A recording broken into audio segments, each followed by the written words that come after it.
Greetings to all. The topic for today is what is the purpose of my existence? God created all of us in this beautiful world with a purpose. Have we realized this purpose? Why are we in this universe? For what purpose are we in this universe? Are we leading a selfish life, or are we leading a life which is of some use to others? So let us introspect ourselves. So this is a question to all of you to realize what is the purpose of each and everyone's life. So I just want to share with you a portion of what happened in a phase of in my life story. So when I look back, the day I was born, I became a daughter to my loving parents. So I had a purpose by being born as a daughter to my lovely parents. The next phase of my life was becoming a wife to my most loving husband. So there was a purpose again. So I had to fulfill the duties being a good wife to my husband. The third phase of my life was becoming a mother to my two children. That was a big transformation, a big leap in my life, I would say. A big positive side which happened in my life, I would say. Being a mother is not easy, but being a mother also helped me to become a better person, a more compassionate person. The fourth phase of my life was becoming the mother-in-law. I had two lovely children come in to join our family. So our son-in-law and our daughter-in-law. I no longer want to call them son-in-law and daughter-in-law. Added family member of one more son and one more daughter into the family. So becoming a mother-in-law wasn't easy. uh, a mother is a different stature, I would say. It is a different feel. But being a mother-in-law, we had to be more cautious, I would say. So I was analyzing myself. How could I be a better mother-in-law? So the first clue what I got was I had to be a good counselor. What is a counselor? What are the qualities of a good counselor? So if you are going to be a counselor for all your family members, you what is expected is that you need to have a high frequency positive attitude. That's the foremost thing children expect from us. The second point is that we need to be a good listener.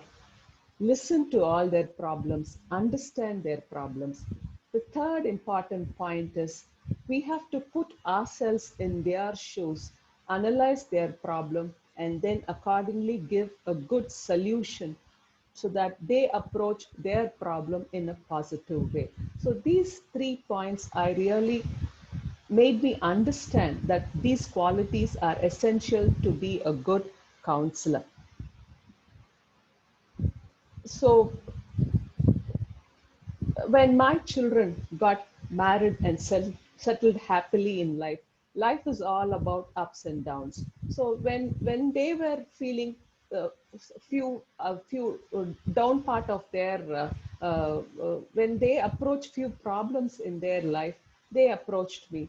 So then I had to be very careful in giving them the right counsel, not just throw any sort of advice on them which is not going to help them or which is not going to give them any sort of solution to their problems. So one common problem what I found out was the word ego. It is the smallest word, but it has got the most adverse effect if you do not take it in the positive way.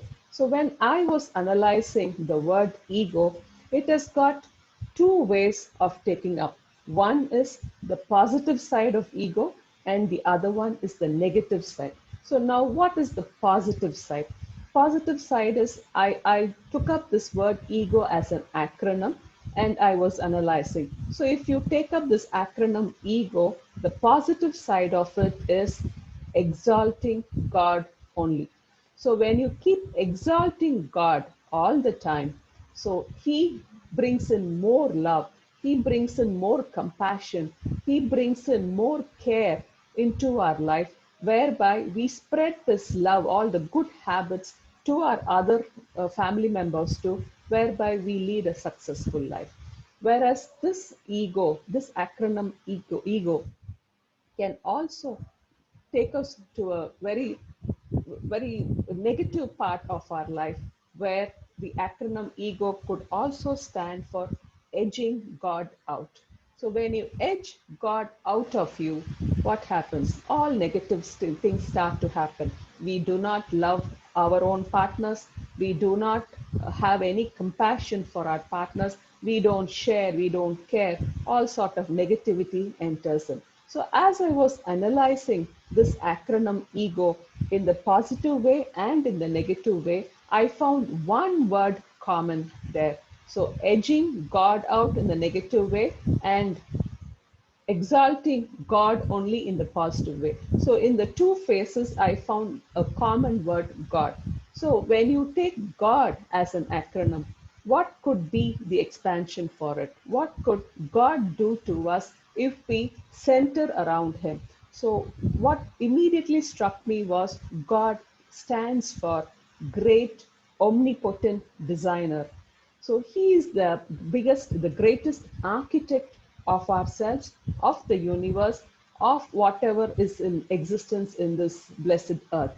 So if God is going to be the center of you, if God is going to be the center of your ego, I'm sure you're not going to face anything negative. Although if you're going to have struggles in your life, he is a great designer, he is a great architect. He will walk us through smooth paths, and he will guide us to get into the right solution. There is also one more definition for this acronym God, giver of deliverance. So he is going to deliver us from all anxiety, from all meaningless purpose of our life, and lead us to a more meaningful part of our life, and lead us away and help us to lead a very successful life. So when I was about to become a counselor for my own family members, so I didn't go study, I didn't do any higher courses to become a counselor. It is all out of experience with my own children, with my own family. So we become a better counselor. So as I was analyzing myself as a counselor, I found there are again three stages where I had to come across. So the first stage was, it was about me. Everything was revolving around me. What will people think if I tell them this advice? What will people say if I don't uh, give them the correct advice? So it was all about me, talking only about me. So I had to come out of the me stage and get into the message state. So what is the message state? So when I got out from the me state, I realized that I should be able to give a better message to people. But whether the message is going to help them, uh, for people who are listening to me, to help them come out of their problems, give them a solution for their problems, was a question mark. So then I needed one more transformation of myself. From the message part, I had to become a messenger. So what is a messenger? Giving the right solution to the problem concerned about. So, are we giving the right advice, or are we just throwing advice to people which is of no help at all to them? So, if it is going to be your own family members, if it is going to be your own children expecting counsel from you, so let us be a good messenger, giving them the right solution. So the three transformation, which stage are we at? Are we at the me stage, or are we at the message state, or are we a messenger now? So being the messenger is the most crucial part, is the most successful part. If you become a messenger, then be happy that you are giving the right advice to the people who approach you. So my question to all of you is, have you thought in this way, that your life is of any use to people, have you thought of what is the purpose of your life? So as I throw this question to you, I want all of you to live life to the fullest. Life is very short.